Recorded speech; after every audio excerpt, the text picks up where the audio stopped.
Welcome back in. It's Spence, and Serg is back, and we are talking college football. We are talking the NFL playoffs. It's great to have Serg back.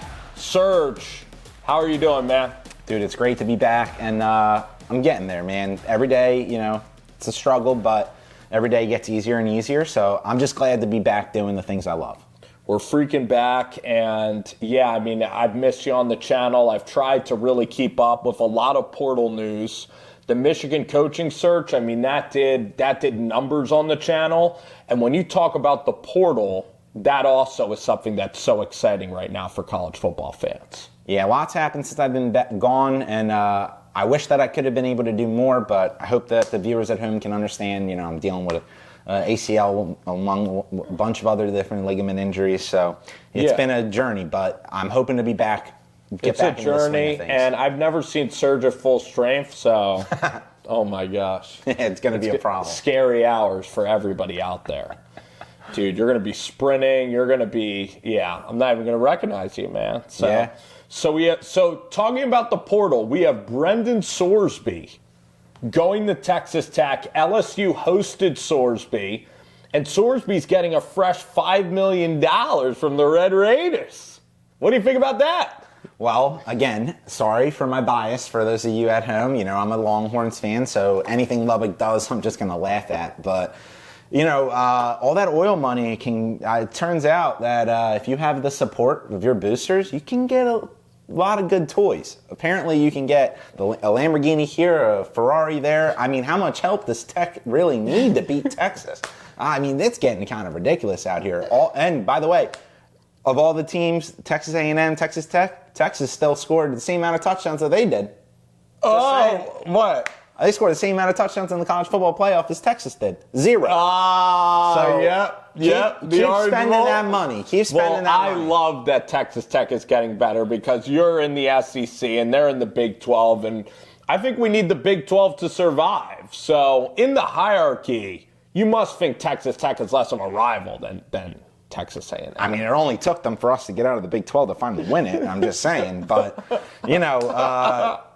rivals are kind of like when the games go back and forth, but when you just beat up on a team. But Texas Tech, the most famous one is Harold Crabtree. Yeah, don't talk about it. I'm trying to think of other Texas Tech games. Would Texas just roll over them most of the time? Mahomes game, they beat us. That was a bad era, the Todd Herman era. The Tom Herman era. I remember that they had Webb at quarter. They had Kingsbury. They had a lot of good quarterback play with Mike Leach. Mm-hmm. And I like that Texas Tech is getting relevant. I'd want to go out to Lubbock. That would be one trip I'd like to do, actually. Personally, I'll never step foot there, but for the sake of the show, I'm willing to make a compromise. But Lubbock is country. Lubbock is fun. It's a beautiful area, I will say. Lubbock is going to be flat, and it's going to be fun. Yeah. And I love that this guy's spending a lot of money on these players. I want more teams to spend a lot of money. And speaking of spending money, we have Texas. Texas is still going to get some guys in this portal. I think you get Raleek Brown, right? The running back from Arizona State. He's kind of a power back after you lost a couple of running backs. Parker Livingstone leaves Texas to go to Oklahoma. Wait, who? I don't know who you're talking about. I've never heard of him. Receiver? Never heard of him. Slot receiver? White guy? Yeah. Arch's roommate? I heard that guy was dead. He's dead to you. He's going to Norman. I thought he would go to Indiana. Why would he even go in the transfer portal? You have a chance to win a national championship. You're from Texas. Over $400,000 more dollars. So apparently the reports are mixed because, at the end of the day, the way this transfer portal stuff works with dealing with the fact that these kids are still in school and everything like that, there is some bit of discretion. But also leaks do happen. Apparently the reports are that both teams had offered a similar amount, but the mass exodus of Texas wide receivers, they just lost another 5-star in Frenchie today. True freshman, 5-star, wasn't getting any playing time. The writing's on the wall. I'll speculate later when we get into our favorite portal ads and crystal balls because nothing's set in stone. But I'll just leave it up to the viewers. There is something in plan for what they're going to do at wide receiver. They do have the All-American MVP Easton Royal. They do have a bunch of different wide receivers that are coming in already, plus the transfer portal. So, I mean, it's a crowded. Hope is that it's gonna be a crowded room. Right now, it doesn't look like it on the roster, but all the buzz, all the talk is that there's gonna be a big name that might be coming out of this portal window soon.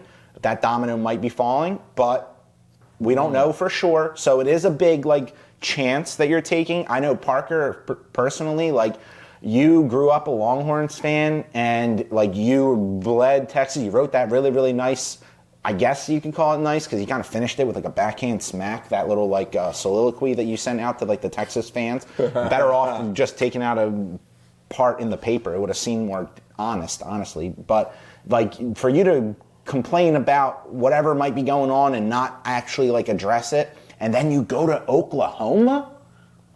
It's been, crazy. 800 days since Oklahoma scored a touchdown against Texas? You're going to go to that team? You were having the end of that season, right or wrong, I hate to say this, buddy, but you were a bottom 4 or 5 on the roster in catch rate at the end of that season. When they went on that run, those past couple of games with Arch beating Texas A&M, you led the team in drops. Now you're going to go to Oklahoma and get the ball thrown to what? A better quarterback? No. Exactly. So Not John Mateer. You literally just did that out of spite. You're getting the same amount of money. I don't understand it. Couldn't never be me. I don't understand, especially when you're going to go win a national championship. Or at least have a chance to it. Oklahoma, rightfully being in, rightfully not being in. We can talk on and on about where the playoffs seeded correctly, blah, blah, blah. You had zero chance of winning that national championship. You knew it. Everybody knew it going into that game, and you saw it when Alabama came back and demoralized you. Because John Mateer threw that interception, Oklahoma up 17-0. They had that game by the throat. Right, but then look at what common theme with some of the haters in the NFL with some of these teams. Okay, you can get all these points, but then what? Then what? You can't do anything after that. You already showed all your script is already played out. You already got your cute little first half that you got all your plays in, and eventually people get to adjust. And what happens? You don't have the talent. Whatever you want to write on, eventually the talent's got to be played between the white lines, and they don't got a quarterback. So Livingstone's a young player. Who else caught passes against Michigan for Texas? During that game, it was Mosley. Okay. We also had, Niblett had to get some run. We had all hands on deck. A lot of portal We had guys. randoms. Parker Livingstone could be an NFL receiver, and he's going to still be a young player, and that's what I don't understand, is that he had potential. Right, but I guess he saw in that game Khalif Lockett scoring his first touchdown of the season, by the way, but scoring a big touchdown that normally, that's your roommate. I guess maybe he's upset about Target. I don't know. I really don't understand. That's Arch. If it was me, bro, I go to my dream school. I'm getting paid to go to my dream school. It's not like it's for free. And my roommate is the starting quarterback. You would have to drag me out of there for me to leave. I don't care if I get buried on the depth chart. I'm getting paid to play in my dream school, and my college roommate is the starting quarterback. It doesn't get better than that. Life doesn't get better. No, even the NFL doesn't get better than that. Exactly. Go win a national championship. Go do something special. I'm going to talk about maybe the most impactful transfers, and I guess I'll just keep it in the quarterback market. So I guess we can alternate here. I'm going to go with kind of a risky, I'm not just going to say the trendy pick of some of the top guys. I'm going to go down the list a little bit. This is one that's a little bit of a boom or bust, and I think it could hit. Lincoln Kienholz to Louisville. Ooh. Okay? Because I like Louisville quarterbacks. You look at Jeff Brom, what he does with quarterbacks, whether it be Aiden O'Connell, who was a solid quarterback. In college. Tyler Shuck. College, now to the NFL. You see he's having a good end of the season. Tyler Shuck's playing pretty well. I just look at Lincoln Kienholz, and he's a guy who played at Ohio State a little bit. I just think that Brom can get the most out of him, so I'm excited to see maybe what he's going to do at Louisville. Who are some of the quarterbacks that you're excited about tracking next year? There's one that I mean, might sound like a big name to some people just based off of like his rankings, but I don't think anybody watched North Texas much this year. But Drew Messmaker, I think that he's going to have a big impact at Oklahoma State, making that big jump. Like, that's a big jump from North Texas. Yeah, the American. Like when you think of that group of 5 school, basically borderline FCS schools, like in terms of talent and like who they're playing schedule wise. But that's a big jump to go to Oklahoma State. Like the expectations at Oklahoma State compared to North Texas are worlds apart. So, but they were terrible last year. They were, but I will point that out. But in the era of NIL, when you get brought in, their expectation is you're going to change the program. That you can do well. Yeah, and he did well in North Texas. North Texas, great coaching staff. So, I mean, I don't think Oklahoma State has the best coaching staff in the world, but making that jump, you got to bet on the talent. Freshman. Yeah, you got to bet on the talent. So, yeah, I think he's that's following his boy actually there, Eric Morris. Mm-hmm. So he's following the play caller there to Oklahoma State. I think he reminds me of like a Daniel Jones player. And like Daniel Jones was all right on the Colts, like in the NFL. But he was good in college. Yeah, very good in college. Mestamaker's fin, good arm strength. I mean, you like Mestamaker's game, right? I do. I think that that's a really good comp right there, actually. Is Danny Dimes. That is a really good comp. What do you think of Aiden Childs with Chip Kelly? I'm gonna just try to shock you a little bit. I've been following this portal all the time. Chip is now the offensive coordinator at Northwestern. I mean, how many times is this guy going to get a job offer like in a year? Like, this is insane. I mean, Chip Kelly, you gotta give it up to him only because it's similar to like the effect that Matt Patricia, like a 1 year thing, right? Same effect that Matt Patricia had when he got to Ohio State. Same kind of effect that Chip Kelly had his first year at Ohio State. But it didn't work out for him at like the UCLAs. It didn't work out for him at some of these other smaller schools or even like the Oakland Raiders. When you're a little bit at UCLA. I mean, for UCLA standards, 8-4. Sure, but like you see when he's devoid of the talent, like in Los Angeles, like in these places, it's tough to run a Chip Kelly offense because of the demand, and you know he's a perfectionist and also like a narcissist and all that stuff. But at the same time, like you got to give credit where credit's due. He's got the mentality of and the respect of playing in the NFL. So that's enough to win you games in college because of just the exotics. Let's go rapid fire. Okay, let's go 2 more minutes on this because we were talking a lot about Parker Livingston. We talked a lot about Texas, okay? Let's talk about the quarterback market. So Byron Brown goes to Auburn. Should we say whether like it or don't love it? I'm indifferent to it, honestly. What's that going to do for them? I like it a lot. I think Byron Brown adds that swagger, that toughness running the football. Yeah, I get. Yeah, when you finish that off better than when you started it, that's true. But does that move the needle? How about DJ Lagway? Baylor. He wasn't.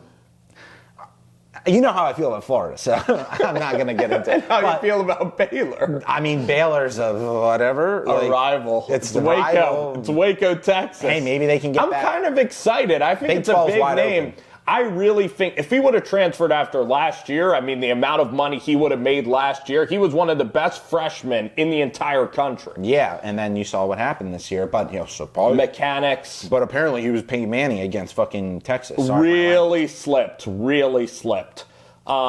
yeah. He looked like DJ. I mean, Calandria, I just think is okay. Caden Hauser goes to Illinois. Bo Perbula's still out there in the portal. Kenny Minchie leaves Kentucky. To go to Nebraska, or leaves Nebraska to go to Kentucky. What do you think about that? Promise and limited action, like for the most part. Yeah. I mean, you can't say you don't know. You don't know really. Like he's a total unknown. He's a total unknown. I would just say that he's a good like flash type player, but you need a full You don't know how a guy's going to be when he's getting that snap count every single day and he's commanding the huddle. I'm surprised Kentucky has a lot of money to spend in the portal. I mean, that's what I'm surprised about. Yeah, you think Kentucky basketball school. They're really investing right now into the transfer portal. I guess Will Levis that's what he's doing with his contract. A lot of good names out there on the market. I like a lot of these signings. I guess time will tell on a bunch of these. Even Josh Hoover going to Indiana. I do like that signing. I don't know if it'll be Mendoza, but this is a guy who was really productive at Texas Christian. I think that's a really good hire. Like it's exactly like what Cignetti's looking for. You like it? Guy, a distributor. Yeah, I thought that he overachieved with TCU, like for that roster. Terrible. Interesting. And they had one of my favorites, so Jack Bash, but again, he didn't pan out that much with Chip Kelly. No. Anyway, we're going to talk portal right now. We are talking about some crazy, crazy drama in the world of college football. And let's start it in Washington. Oh, boy. DeMond Williams. So DeMond Williams, and it's fun even to fill in our producer, Matt Vito, who is mostly an NFL guy and an agnostic college football guy. So we can even talk to Vito and our audience about this. Yeah, let's give him DeMond Williams signs a deal about $4.5 million, signs the dotted line that he's going to go back to Washington. So he signs it with the school. He's all ready to go to Washington. He's going to stay there at the school. The team is preparing for him. He's kind of a star quarterback in the Big Ten Conference. 4 days later, what happened, Serge? Got cold feet and left them at the altar. Got cold feet. So they say. I mean, ultimately. Cold feet? Right. Or a cold, hard tampering deal? Maybe. I mean, ultimately, all of these things, unknown in terms of like what's being traded behind closed doors. And then also for the viewers at home, if you don't know, no NIL can be tied to your production. Like if you suck or don't suck, as long as you meet like your whatever's in the contract in terms of like media availability, like not brand deal, whatever they need. Probably not sitting out games on purpose. Maybe playing the bowl games. Yeah, maybe, but we don't know because it can't be tied to your performance. That's the law of the land, and that's what the NCAA you remember when Congress got involved and stuff like that, like when they reformatted this stuff, which it needs reform, let's be honest. But like it can't be tied to like how good you do. So what makes like a contract valid and what makes a contract invalid? What's the period of like you have to go back on it, to not go back on it? But ultimately the story of this is Washington as the organization being the like owner of the company talking to their employee. Like, what are you doing, Washington? If a guy doesn't want to be there, you want him there? Like, I don't understand what world we live in where they believe like, well, we're going to sue him or we're going to get involved with litigation. Like, why do you want to force a guy to be there that doesn't want to be there? Like, that's just asking for, that's like. Well, because he signed the contract. Okay, but that's like you being on a boat and being like, oh, I hope we don't sink. I hope everybody on the boat's going to be like, get off the boat, bro. And that's a problem that's a worry. That's a worry that can happen for any player at any time, at any point in the season. But here's the analogy. You say, I'm going to stay on this boat, okay, and I'm going to help rescue everybody on this boat. Right. And I'm going to sign this deal. And then I leave. I think it's all DeMond Williams' fault. I mean, but that's a movie. Because he signed the deal. That's a movie, like, Hollywood ending. Think about it. Same thing with the boat. If there are people on the boat screaming, we're going to die, we're going to die, we're going to die, you think the captain even gives a shit? Sorry for my language, but you think that they're even no, they're driving the boat.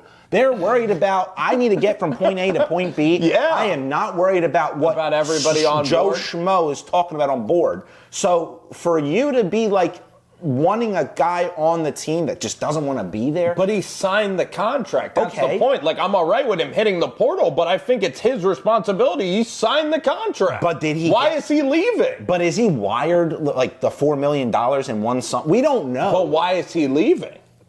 I don't know. Why do people leave their relationships? There's so many But when reasons. you sign a contract, it's almost like getting married and divorcing like 3 days later. Possibly, but that's the point. Possibly, but you got to look at it. He signed a contract. I agree. Listen, I'm not one to ever like. You sign a contract, you got to do it. You got to do it. It was his decision. He could have entered the portal, which is what he should have done. Right, but the difference between this situation, for context, is that like, or just any college situation, is that one, it is not a marriage. Two, you are going somewhere and your ability to transfer or ability not to transfer, you have a small window where you have to make this decision, and it just so happens to be during a bowl season, during transfer portal season, signings. Like there's so much going on where like you have a small window. If you come up with a deal with another school or whatever, you got to jump on it or you're going to lose it. Like, these people are, like, looking for... I agree. He should take the highest paid money. Well, we don't know what the offer is for the other side anyway. But why is he leaving? We don't know. That's the problem. The fact that he signed the contract is everything I have a problem with, because your word is your word, man. Yes, and his word, Damon Williams is a grown man, so it's personal responsibility. It's your word. He signed the contract. You should have to stay at the school. I mean, I completely agree with you on that part. First off, from just a man standpoint, like a ethics thing, ethically, I think everybody can agree that's wrong for him to do. But again, I gotta just weigh in on, like, I can't be simping for these large endowment, like, colleges, these large, like, corporations, you want to call them. I mean, that's really what they are. I can't be simping for these people because, again, at the end of the day, if that player does not want to be there, whatever, take the money back. Do whatever you got to do in terms of getting you whole. But you can't say, I want to deny or start playing like, oh, illegal tampering, blah, blah, blah, blah, blah. No. Either take the money off the table, cancel his contract, find a way to, like, make yourself whole from the financial side, and let the kid transfer, or shut up. But the kid's a villain to Washington. I feel bad for the coaches and the players at Washington. It's been 3 days. What plan did you have? Like, what could you have, like, oh, you know what? Oh, this significantly changes. Well, they could have hit the portal. They're still combing the portal. There's never been in the history of college football. Damon Williams, man, because he signed that contract. Again, and the contract has to mean something, so he's going back on his word. I agree, but you gotta hold, because again, we're not in these meetings. We do not know the effective date. Like, everything that you buy in a store, like, there are some things that go, all sales are final. We don't know, like, the landscape and the lay of the land in NIL. There's no such thing as anything final, because he could transfer midway through the season. He could throw himself in the portal. Like, what's the difference between him going, all right, I'll play, and then the day of spring camp, like him deciding to enter the portal, like Nico, right? What's the difference between what anybody other quarterback? Because then you can't play for that upcoming year. No, you cannot play for that spring. You can. There's people that are in the portal, but there isn't a spring window now. No, not now. But I'm saying in the past. I'm saying what's the difference when we're like, they weren't villainized. They weren't being sued. Nico was not sued. They were painting. They were saying "F you" to him in. Listen, Knoxville. I agree. It's a strange situation. I think Washington will move on from this player. Maybe it is Washington's fault for believing this guy. I think that it's a kid, man. It's a kid. You gotta create. You gotta know. It is a kid, but he is making money. I agree, but you gotta know, as the older statesman or like the grown up in the room, you gotta know, like, there's always a possibility. My kid can't even decide what he wants to eat any day of the week. Damon's a 20-year-old. But that's still a kid. He's a 20-year-old. He's a grown man. He's not even old enough to drink. He can fight in this country, and you're paying him $6 million. He's the most important player on that team. He can get coaches fired. He's that good. Okay, but he can also He's your star player. He can also... And he signed the contract, which means he was all in on Husky football. I have no idea why he's going against his... What changed will come out in the next couple days, because this is a fresh story. So maybe it was more money, possibly. Maybe. But guess what? First of all, if I sign a contract and then someone offers me more money, but I sign the contract, I sign the contract. I agree. I'm not going to leave. I agree. But now, again, there has never been in the history of college football when a quarterback is committed and no other quarterbacks have been signed after. Even if it's a low star, 0-star high school recruit, any competition is going to be somebody where you're going to have even one second thought. Even one where, like, hey, can I beat this guy out? Now, same way that you're saying he's going to be coaches are planning on him. It's a recruiting buying story. Like, hey, we got this guy come to our school. He earned that. You know what I mean? So the same way that he's held in high regard to where you could make or break a season is the same privilege that he earned to be allowed to decide, I want to do that at a different school. Sure. I have no problem with it. I just have the problem with signing that deal. I agree. But again, we do not know if it's ink on paper, if it was verbal. We don't know. This will all come out soon. I guess that's fair. That's fair. If there is a deal signed where they're like, hey, remember this? I just really think that eventually these kids have to fulfill their contract. Well, and that's just from a grown man standpoint. Like eventually you got to your word face your is your word. Head on. I do agree with that part. So it's okay. We're allowed to bicker on this show. Yeah. It is Spence. It is Serg. It's college football. College football playoffs. On New Year's Day, I think one of the more startling games that I want to talk about is the Indiana Hoosiers absolutely dismantling the Alabama Crimson Tide at the Rose Bowl. Yeah, that was embarrassing. I'll just be flat out honest. I was absolutely embarrassing. And if you know anything about college football this year and you're not these guys that just looks at the rankings or box score watcher, you knew Texas A&M was a fraud. Like Oklahoma was a fraud. You knew some teams going into this had little to no chance. So the impressive come-from-behind win from Alabama didn't say so much about Alabama. It said what we already knew about Texas A&M, a team that can't even beat Texas. Like, Marcel Reed had a great story, but we saw what happened when the lights got brightest. When you could have closed out a perfect season, the biggest game in A&M's history, I would say, was getting that perfect season. He choked. Then your next biggest game is against Alabama. It was against Miami. It was against Miami. Couldn't score a touchdown. Yeah. Same thing with Oklahoma. Oklahoma, the biggest game of the season all that year was that Alabama game. The first time you won it. Then the next biggest game all year was Alabama again. In Norman. And you crumbled. That's what we know of Oklahoma in this past decade, right? We know of them as crumbling. Even with our quarterback, Jalen Hurts. How about Baker Mayfield? What'd they do? Big 12 champions. And then took Georgia to double overtime with Jake Fromm. And didn't win that game. No. But one and done. They made the playoffs. Kyler Murray, Lincoln Riley. Great. You know who else made Great the playoffs? offenses. Texas, and they won 2 total games. They won more games than A&M and OU. What? No, you lost to Washington and Michael Penix. Yes, eventually, but we won a game. And then the year after, we won one game. Because the playoff expanded. We won. Baker would be in there. We won our first game both years that we were in the college football playoff. That's all I gotta say. I don't know what else to say to you. We didn't not win, and especially at home. Who are the only teams that ever lose a home playoff game? Oklahoma and A&M. Exactly. Thanks for playing.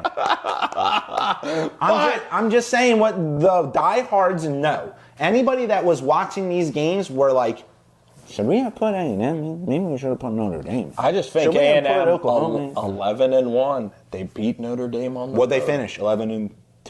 They beat Oklahoma. I'll tell you who they beat. Notre Dame on the road. And who'd they lose to? Texas. Yeah.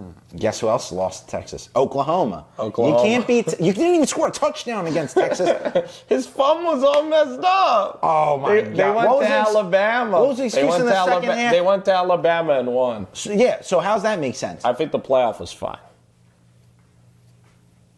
Collapse in the second half. That's all I got to say. It was disappointing. Yeah. Anyway. And let's be honest, that Alabama game, Alabama was a play or two away from winning that game too. So let's not just act like they dog walked Alabama, but they got dog walked in the second half. They did. Oklahoma, disappointing.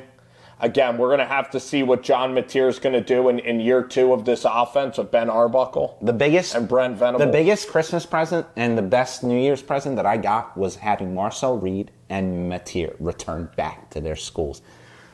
Thank you. The Lords are looking out for Texas. 2 quarterbacks that can't beat Texas. Stick in there. Oh, love it.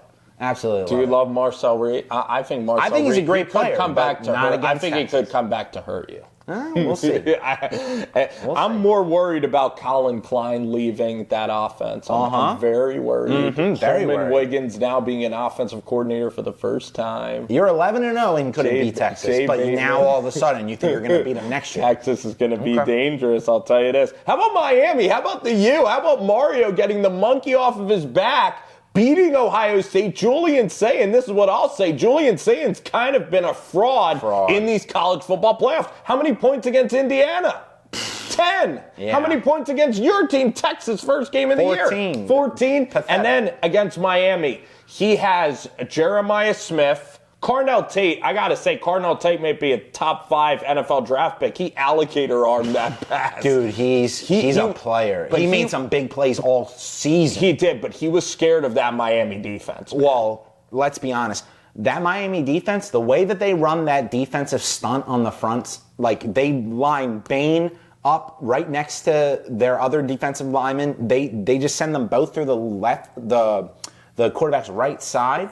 Huh. That's such an amazing defensive strategy to put both of your best defensive players on one side of the field. Corey Havermans, is it Mesidor? Mesidor. But you bring both of your best defensive linemen to the right side. Quarterback's not blindside. Like the quarterback, it's so genius because that's all they're staring at. They can't even look at the field because all they're doing is watching. Is my protection going to hold up here?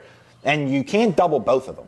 You can't slide everybody because then you're going to leave a corner blitz over here. And credit to Miami. You know Mario Cristobal. He for whatever his record was in the past and his big game mentality. I mean, he did coach under who? Nick exactly. Saban. But he also couldn't win the big game. At Oregon, with Herbert, they lost to Stanford. Against Georgia Tech, they couldn't kneel the ball out correctly. You're right, but I didn't expect Mario to do this thing, I didn't expect it either, but at the end of the day... Carson Beck threw 4 interceptions against Louisville. That was a bad loss. But I got to give Carson Beck credit. He's tough. That first down run, I'm happy for Miami. I think that I'm happy for them as well because I just love watching Michael Irvin smack Daddy's BTA. Absolutely. He's got beef with that water cooler, man. It's insane. I love Michael Irvin. I love him. I'm all for that energy. Are you all for that energy? That's what makes college football amazing. People are like, what's Michael Irvin up to or doing? I love that Ray Lewis is there with Michael Irvin. Love it, dude. I absolutely love it. And Miami's got the stars of all stars. They have a Hall of Fame all-time. They got Ray Lewis, rest in peace, Sean Taylor. They have Ed Reed, The Rock. They have everybody. Clinton Portis, Santana Moss. You could go on and on and on and on of their list of all. Coach O, The Rock, bro. They are legendary. They're The U is, but it hasn't been relevant in 20 years. Vinny Testaverde, you can go on and on. Yes. I listen. They haven't been relevant for years, but now in the NIL era, go to Miami, go to South Beach, get to play at Hard Rock. That's a big selling point for NIL. I mean, look at Carson Beck. That is so much fun. He went there, and now, he's mingling, we'll say. And now he's winning big. I think Michael Irvin's having a lot of fun. Oh, yeah. I want to hang out with Mike. But, I mean, think about it. You got the playmaker. You get a chance to be around all that NFL talent because they all go back. You know what I mean? Yeah. Warren Sapp, you name it. They all go back. Andre Johnson? Oh, yeah. Dude. Oh, Andre Johnson, underrated by the way. It's crazy. It's crazy. They got all the hype. It's fun that the U is back. Their defense is legit. They are running the ball with Fletcher. And Ohio State, Ryan Day, listen, you won a national championship, but can he call plays in the big moments? And Julian's saying he's a little bit smaller. I don't think Julian Sand's gonna win a national title in his college career. I'll just say this. This honestly is gonna depend on development, and then also you lose Hartline, so it's gonna hurt your wide receiver recruits. Wide receiver, and Jeremiah Smith. This was a big telling thing to me. After the game ended, did you see Jeremiah Smith was all buddy with everybody in Miami because he knows a lot of those guys because he played with them. And he gave them fuel to the fire. Did you see why he didn't go to Miami? He's like, you guys weren't good enough at the time. Exactly, and he's like, if you all were this good back then, I probably would have committed to Miami. So J.J. Smith. I just think of that as okay, you got more NIL for Ohio State, and Ohio State had the cloud at the time, but now what?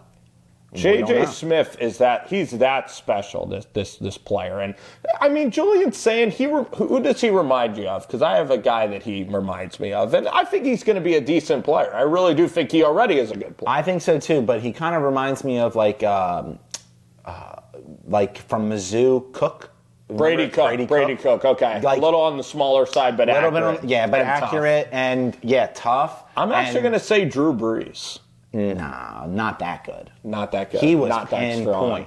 He was pinpoint. I think Sayan is a good quarterback, and I think that he's got a lot of talent around him. But what's Ohio's it's like a common theme with all these teams. Whenever they have a bad team or whenever they're a good team, what's their biggest weakness? That's O-line. That's why I'm a big Marcel Reed guy. I think Marcel could even be Jalen Hurts. I think he can be your boy Jalen Hurts. This is controversial to say. I like mobile quarterback. I do too, especially in college. You need to be mobile. Like, Arch Manning isn't successful at all without being, like, no quarterback in college. He was faster than freaking Underwood, dude. He made Underwood look like a slow quarterback. I know, it's crazy. I thought Underwood was going to be like Denard Robinson. Like, Underwood looked shaky. Yeah. We're talking more about that bowl game than the damn college football playoff. Yeah. But the other game, how about Indiana? They remind me, they are like the Patriots there of Bill Belichick, okay? And it's so demanding the play for Coach Cignetti. I mean, have you ever seen anything like this, Serge? No, to be honest with you, they have such a chokehold right now on, like, the culture in college football. Like, it's total shift. From every other school is battling their own recruits, trying to recruit right now, and Indiana's just like, we got our guys. We ain't worried about it. Like, and their coordinators, Haynes and Shanahan, there's no signs that they're going to leave either. At all. I freaking love that. And did you hear about Cignetti's approach to practice? What is that? He basically said that I give my guys less practice because what are we going to get done if we're just out here for 2-3 hours out there? Want them to be restful. And then second thing, like, don't do too much. Sometimes you could overanalyze something. Sometimes you could, like... Interesting. I thought that they would be actually... I thought that they were would like have 4-hour practices or like a figure skater trying to nail everything. I thought the same thing, but he takes a similar approach to, like, the Eagles where they, like, don't have as many padded practices because they want to keep everybody healthy. But you know what I get out of that, Serge? Mentally. I get that, man. You know what, Serge? Come on. Are you really going like that on me? I don't. Guess what? You wouldn't have made it in 2-a-days, Serge. No, Talk to a 90s. He wants less practice. No. He wants it softer. Absolutely This kid wants it soft. Absolutely not. He's saying that they're practicing. No, I just found hard. it very interesting to hear him I'm just messing with you. I'm from the era where not only did we have 2-a-days, but, like, even when I got to lacrosse, like, we had a practice before school, which was never heard of. Like, back then, when you had a practice in the morning before you even got to school. Some schools don't even have a gym. Puke and rally. Yep. Right? We would have a practice before school, then we'd have conditioning practice as soon as we got done class, and then after, and like later in the night after the turf cleared out, we would get the lights, and that would be like the varsity practice. Everybody would be equal during the first 2 practices. We basically had 3 practices a day, and there's no coincidence why our lacrosse team was so good. And Serge, you know what's funny? Now you're the old men coming back and saying, you kids have it so easy. No, dude, so easy. But that's the point of we're getting old. No, but you're right about the Eagles. And this late in the year, you do have to protect your body. Because the meathead and the practicing is all fun, like in theory. The days of Oklahoma drills every single practice is gone. But you can you can overload mentally. Yes. I agree. And kind of give your guys less confidence if you are squeezing them too tight. Sometimes, but Cignetti, what does he say, man? He wins. Like, he's just... It's crazy. When you get the right message, it hits. You know what's interesting? Last thing about Sig before we go to NFL. It's very interesting. He didn't allow Mendoza, or he didn't want Mendoza to go to the Manning Passing Academy. Yeah, because he kind of wanted that little culture. Yeah, he wanted him, and Mendoza was like, oh, absolutely. Like, think about that. You get that opportunity as a kid. Like, you think about it. These kids, like, they only get one chance to make as much money, make as much publicity, do all that stuff. Amen. It's a physical sport. It's amazing for him to just like willingly be like, yeah, you know what? I'll stay here with my guys while everybody else is getting all the glamour. We're working. It's like a cult, and I mean that in the best way. Like a cool cult, because it is like they're secretive, man. Secretive. That's where they're very like no one knew this about their practice. No one knows. How did this not leak? But the secret sauce of how specific they are, I'm telling you that there's some deep secrets with those coordinators. I know, and that's what it takes. Doing some voodoo-like stuff because they're so synchronized. When I watch their offensive line, when you watch that running scheme, what do you see when you watch that run game? Bro, I see terrific.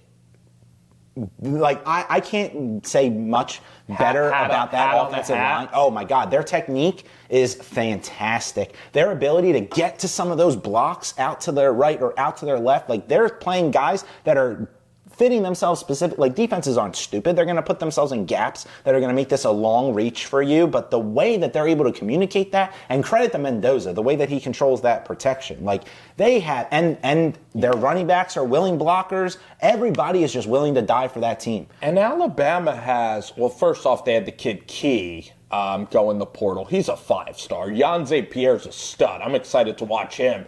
Alabama has dudes and athletes. We thought. They have better athletes than Indiana. But Indiana, the synchronization of the run scheme, they always push the player ahead. Always. They're like 1, 2, 3 yards out like off the line of scrimmage before the running back even gets to the hole. I can't believe we live in a world where Indiana is beating the dog crap out of Alabama football. I can't either, but when Cignetti I can't believe we live in that world. And I actually like that part of the portal. So when I hear people complain about the portal, I'm like, this is the benefit of it, is this parity. Yeah, the parity. Like, getting a chance for, like, I mean, as much as I hated the G5s being in, like, it is cool for them to even get a chance at the dance. You know what I mean? Like, and that's, you earn it. You know what I mean? And then also, like, that, like, you got the money, you can maybe start spending some more. You know what I mean? I love that dream. It's the American dream, right? It is. Being able to build from nothing to something. It is the dream, but the Power 5, like Indiana right now, it's definitely tough. Mark Cuban, like they do, and I think the G5 can have an incredible playoff. I mean, the FCS had an outstanding. Oh final. my God, that was an amazing that player that hurdled and then dove into the end zone, bro. Effort. Dude, I know you're all about that. Montana State beating Illinois State. Some say Montana State is the best. That's what they say. They say that that's the best rivalry on that side of the East. It was more expensive than any playoff game. Was that football game? That would have been a bucket list thing. That is a bucket list thing. For the Spence and Serg show, we're going to talk NFL. It's NFL time. It's playoffs. How excited are you for playoff football? Pretty excited, and not just because my Eagles are in the playoffs again, but they are. Every year they're around, man. Yeah. It's funny how that happens, you know. It's almost like they're like a good team. And you hate and it's so funny because Eagles fans they always like nitpick the We team. hate our bro. I'm gonna like I was talking to my friends just today, and I was like, a year ago this time we were saying to ourselves, I wonder who we're gonna play in the Super Bowl. We weren't saying to ourselves like, oh, well, will we win the first round? Will we win the second round? You might have been worried about the Lions, but not really. At all. Not at all. We weren't worried about anybody, and especially the way the Lions were talking last year. Oh, wait till you see us. Blah, blah, blah, blah. We would have given you a better game. Blah, blah, blah.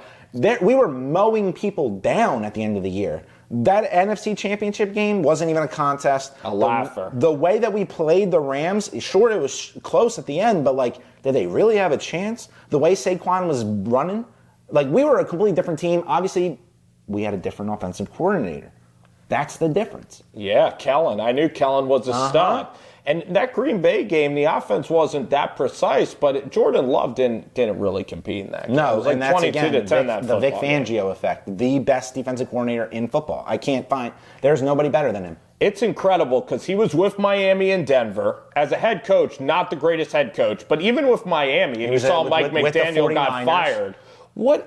I guess in Miami, it's just like the culture of Philadelphia, or maybe him and Roseman together.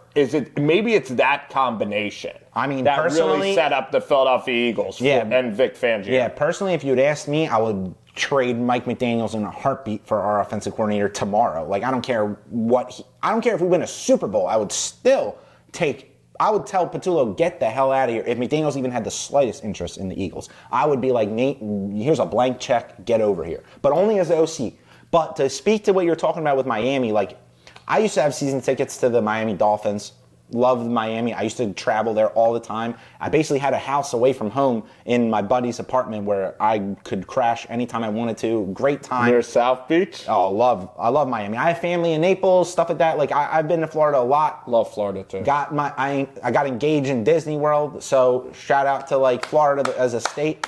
But, like, there's just too much to do in Miami. You can't focus on what you have in front of you. Like, there's so many distractions. Everybody there is like an OnlyFans model, or like some kind of a model, or they're living that, like, Cuban cigar lifestyle. Every place you go is a strip club. Like, it's insane. The best places to eat are strip clubs. The best places to hang out and get a beer, strip club. And that's just like I don't have a problem with that either. I'm not saying that I have a problem with it either, but when it comes to the NFL and, like, the shield and, like, the way you got to conduct yourself, you knew it was over when Mike McDaniel showed up in those Miami Vice glasses.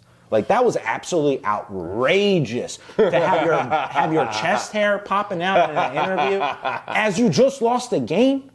Like, the self-awareness there. I got that. But that's what you get roped into in Miami is the lifestyle. He's a crazy cat, Mike. I don't blame him, though, because, like, you earned it. He was vaping on the sidelines. Bro, he was driving his Lamborghini out, like, after they beat a game, win a team, they go to the opposing team's bar that they know that they're all there, and he goes, oh, what happened in that game? Why are you guys watch that game? And then they're like, he's trying to play it off. They're like, are you Mike McDaniels? And he's like, no, I'm not. As he's driving a Lamborghini. Who's driving a Lamborghini? I mean, actually, there's a lot of people Lamborghinis. I gotta see that. I gotta see that video. Let's talk. Let's talk. Like, remember when they beat the Bills? Like, was it last year? But I think it was last year they beat the Bills, and it was like, oh, wow, you beat the Bills? And he just pulls up to, like, a Bills, like, tailgate bar or whatever, and people are getting him on video, and he's just like, oh, it's a shame about those Bills, huh? Like, bro, you won one game. Like, that was like Jonathan Gannon, remember? Yeah, oh my God, I love dude. that when he said, we're going to effing gut these guys. Let's fucking go! Oh my God. But anyway, Carolina's hosting a playoff game. And of course, it's the 4 o'clock crap game. Rams, Panthers.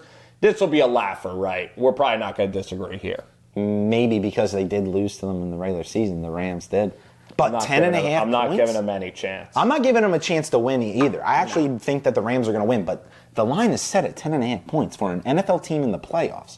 That could be pretty high. That's super high. Could be really high. That's really high. When have you ever seen it? They're still a professional team. And crazy enough, like, I've heard these awful seeds, like, win games. Like, even the Marshawn Lynch game against the Saints, like, upsets do happen. I mean, do you remember that game when they played in Carolina? That was like a shootout.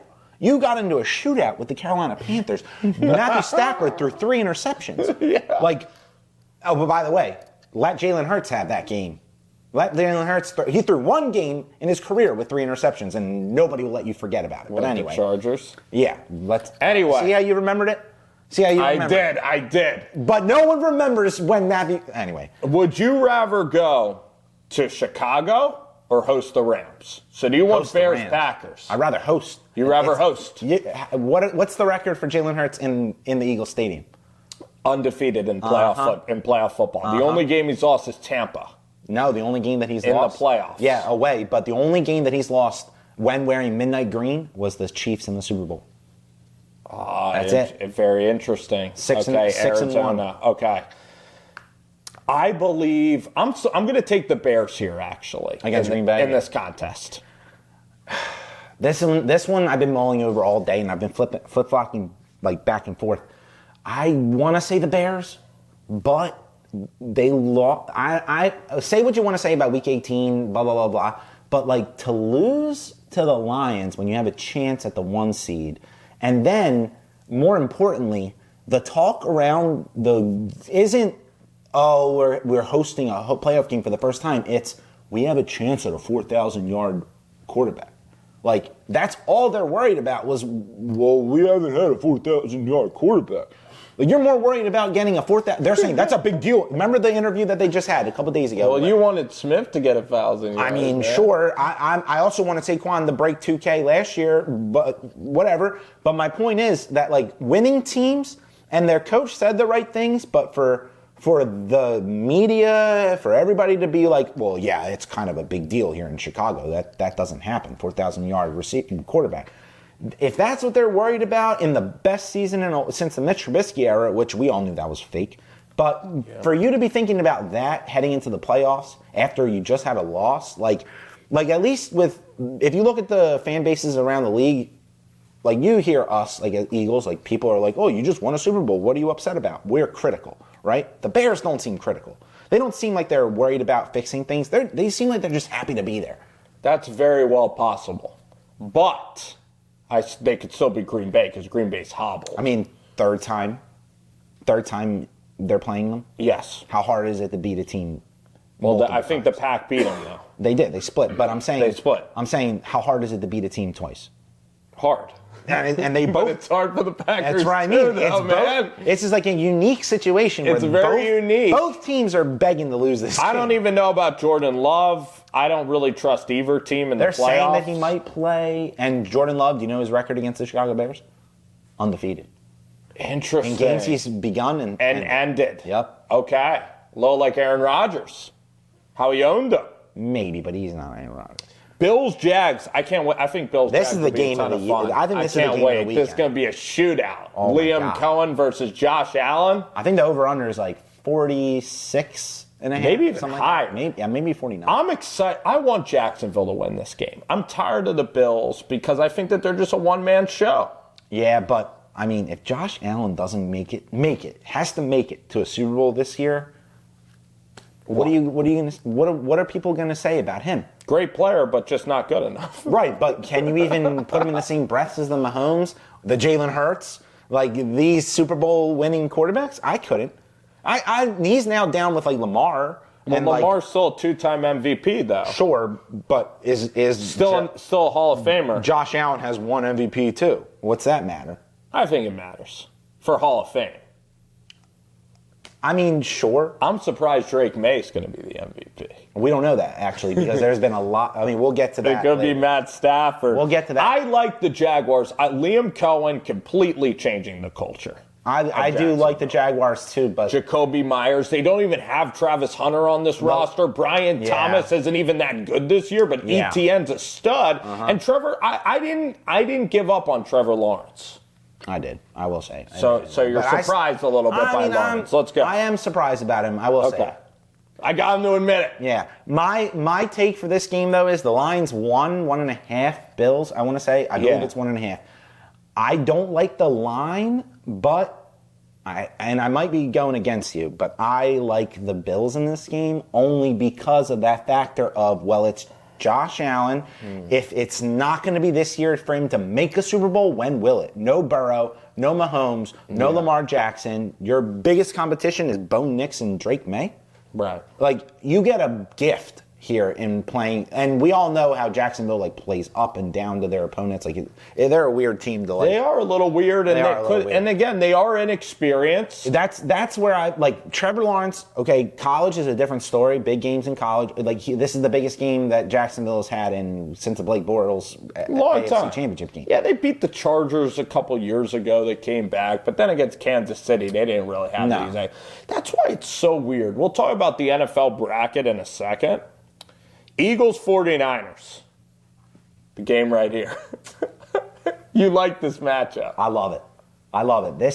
It couldn't get better. It couldn't be a better, other than me. I mean, I don't know. Carolina kind of scares me sometimes because you just never know. Because they're weird? Yeah, those teams that are like the unknowns, you know what you're getting with the 49ers. You already know it. They're playing a high school, they're throwing out their high school linebacker staff. They don't have Nick Bosa. They're missing their rookie, Mykel Williams. They're missing possibly Trent Williams and possibly Ricky Pearsall, who Ricky Pearsall's made of glass. I'm sorry. Well, you know why he's made out of glass. I mean, sure. Well, he got shot. Sure, I agree. Don't get me wrong, but you got medically cleared. You've been playing all season. He's from Florida. He's 26 years old already. How about Brandon Ayuk, man? Where the heck is he? Had him in fantasy, bro. They voided his contract. Yeah, he doesn't even care. Doesn't even care. Wild. Another. So the most dangerous guys are Christian McCaffrey. He could be an MVP guy this year. He didn't play well against the Rams. You stop McCaffrey. I think Juszczyk has to have a game for them to have a chance. Yeah, but you want to George Kittle. You want to hear this statistic? They don't have a 20-yard run all season. That is crazy. Not one. That's absolutely shocking with Christian McCaffrey. And actually, shocking. It goes even further. That doesn't make any sense to me. I was generous by saying 20. I believe the exact statistic is no larger than a 16-yard run. He has a career low yards per carry, but he still ended up with 1,200. The way that I look at this is that Christian McCaffrey is sending a prayer to God every single day that he even makes it out alive to these games the way they use him. They are abusing this man. He gets every throw, and I had him in fantasy.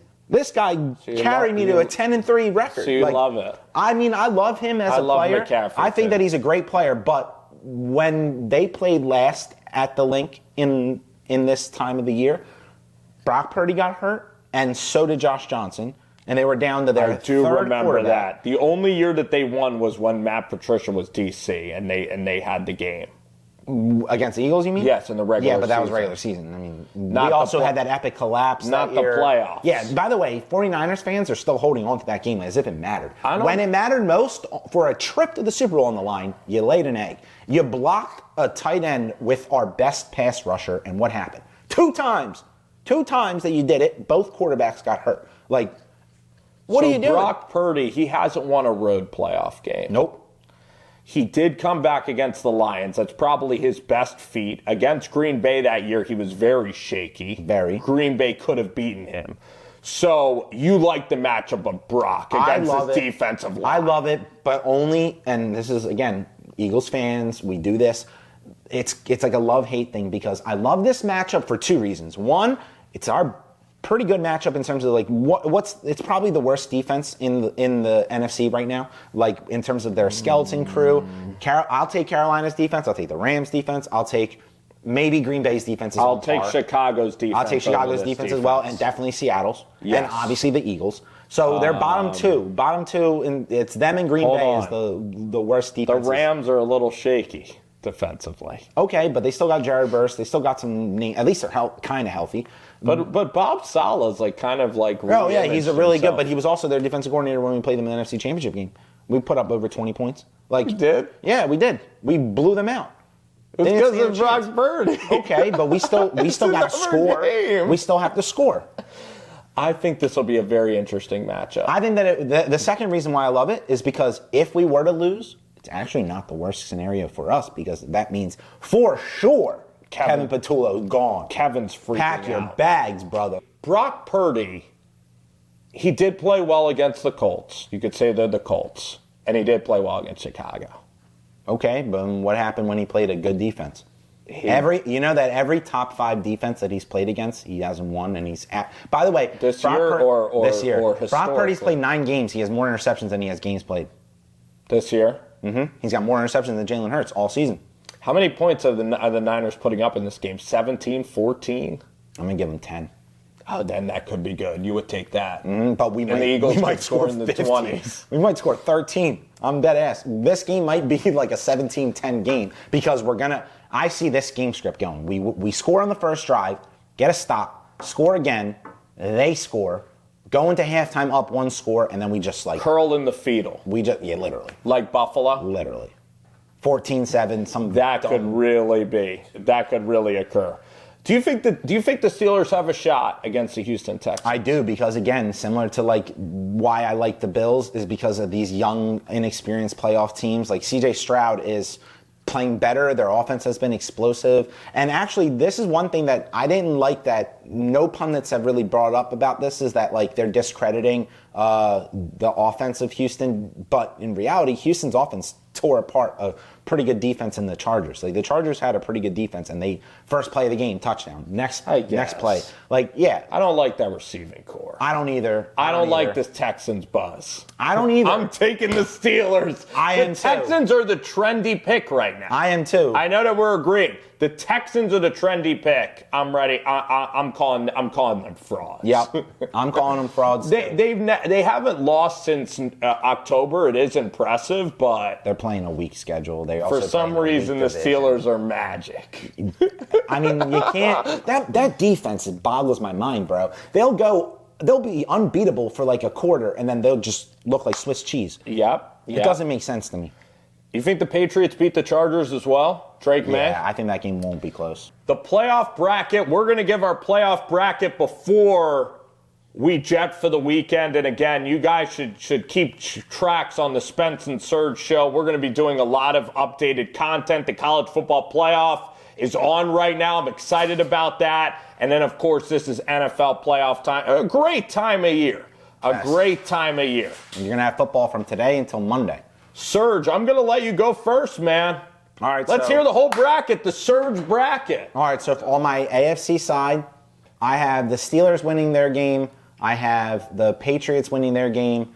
I have the oh my God, why am I blanking? I have the Bills winning their game. Do you have Bills Patriots in the second round? I do have Bills. And what are you taking in that AFC East battle? I'm taking the Bills because they've played each other 3 times again. And I just feel like Drake May, it's not there yet. Maybe he wins an MVP, maybe he doesn't. There's been a lot of like social media trending on like the Matthew Stafford train, but maybe they win it, maybe they don't. But I just think that inexperience is going to bite them in the butt, and the Bills are just going to like they don't have Mahomes, they don't have Burrow, they don't have Lamar. So like I just feel like if not this year, I'm just banking on that. Not because I believe in the Bills metrics or anything like that. I'm just literally straight going off of this. If it's not this year, I don't know when it'll be for Josh Allen. Then I have Steelers, Denver. Yeah, I think that's going to be a really tough game for Denver. I think that it's going to be a really tough game for Denver. I think that Denver ekes it out, though. Okay. I think that they eke it out only because I think that defense is really, really good. It's top 5 in the league. I just think that the Steelers, with Aaron Rodgers' immobility and the pass rush that they can produce, I just think that that's going to be tough. I have the Bills coming out of the AFC. And then on the NFC side, I have the Packers beating the Bears. I have the Eagles beating the 49ers. I have the Rams handling pretty convincingly, but not 10.5. I think it's just going to be like one score. They'll like make it close at the end. And then I have Seattle in the next round. Seattle beating Green Bay. But that's going to be a tough game because I'm not sold on Sam Darnold. He's in the same situation he was in last year. Identical. So I have Seattle beating them. I'm just iffy on that pick. I have the Eagles beating the Rams once again, making it to the NFC Championship game. And I have the Eagles beating Seattle in Seattle, getting the monkey off our back. That's not just because of Homer standpoint. I just believe in like the destinies. Like this is Josh Allen's destiny to finally make it with it wide open. I believe that this is when Jalen Hurts, he's done all these things. He's beaten all these odds. He finally won Super Bowl MVP after losing. Like I just think that the last time we played in Seattle in a playoff game was the Jadeveon Clowney hit to the back of the head to Carson Wentz, where he pulled himself out of a game, told the medical tent, "Oh, my head's hurting." And we had to play Josh McCown. And I just think that the wounds from that game are too deep in our Eagles organization. Howie Roseman's not going to forget that game. He's never going to forget that game as long as he lives. Because that was the day he decided, this guy's made of glass. Carson Wentz. It was a franchise-altering game, and I think that Jalen Hurts walks in there kind of like what he saw in the Super Bowl when everybody picked the Chiefs. He's going to go, okay. I think people. If I want to be a legend in Philadelphia, Super Bowls be damned, I got to beat Seattle in Seattle. And I think that it's going to be Bills, Eagles, Super Bowl, and I think that one's going to be another exact same replica of the way we played them in the regular season. But I have this like weird feeling that Jalen Hurts is going to start taking over the line of scrimmage. We're going to be a lot more no huddle, right? In that game. In just the whole playoffs. I think that we're going to be a lot more frantic because of our offensive stalling. Shots downfield. Yeah, I think that it's going to come out to late in the game, and the Eagles are going to win by like a last-second touchdown or field goal and beat the Bills in the Super Bowl. That's my very interesting. I'm taking also the Rams. I said I picked Chicago on this show, so I'm not too confident in that pick, but I'm taking Chicago. Then I'm taking the Eagles over the Niners. Let's go. Welcome on board. The Eagles over the Niners, all right? Then what is it? Philly hosting... It was Philly's hosting the Rams. The Rams. And it would be Seattle versus the Bears. I think the Rams will win. Okay. I think the Rams. And I'm taking Seattle. Okay. And then I'm taking Seattle over the Rams. I'm taking Darnold. I said I would take Darnold. 3 games. I'm sticking with Darnold in the Super Bowl. I'm sticking with Darnold. I'm then taking the Jags. I'm then going to take the Steelers, okay, and the Patriots. So then it's Patriots hosting Jags. I like New England. Then I'm going to take Denver over Pittsburgh, and I'm taking Drake May, actually, in the Super Bowl. Oh, that's a replay of Seattle. That's a fresh one. Seattle beats New England. Wow. They run the ball? Sammy D. They're going to run the ball? They run the ball on the 1 yard line. Oh, my goodness. There you guys have it. Spence and Serg. That's an exciting bracket. You guys are going to want to tune into all of our next episodes. It's going to be right after the next college football championship is going to probably be done by that point. We're going to have first round already done. It's going to be a wild ride. Enjoy the playoffs, guys.